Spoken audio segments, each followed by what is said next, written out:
If you're given a chance na makausap yung mom mo for 2 minutes, 1 minute, ano yung gusto mong sabihin sa kanya ngayon?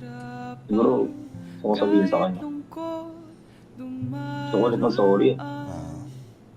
Pero yan, hanggang ngayon, binabangungot pa rin ako ng mga pagkukulang ko. Ng mga bagay na hindi ko na maibabalik pa. Ang iyong kandila. Kasi isang doktor lang talaga yung script na point na nagsabi sa akin. That time na nasa pillars ko.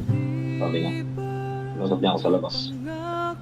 Sabi niya, you're already on your losing battle.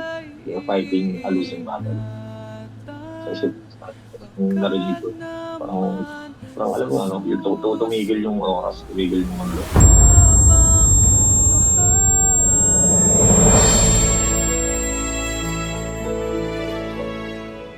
Tapos yung the night, bago siya mawala.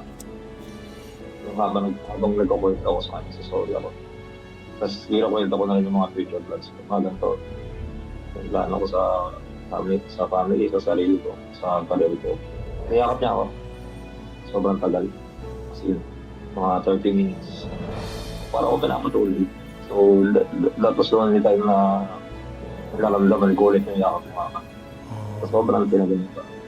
Parang sabi ko, ito pala yung pagmamahal ng isang ina na bakit ngayon ko na lang ulit na-appreciate.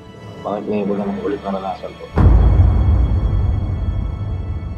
Sabihin ko sa'yo, ma, thank you sa lahat. Thank you dahil hindi mo ako iniwan. Kahit na kaiwan-iwan na ako, wala na akong kwenta, wala akong silbing anak. Na kahit gaano kagago sa mundo to, kahit gaano ko tarantado. Ikaw pa rin talaga yung number 1 na bukod sa amin. Mamahalin ako ng unconditionally. So, mag-thank you. Sorry sa lahat ng mabaglitan ko. Habang buhay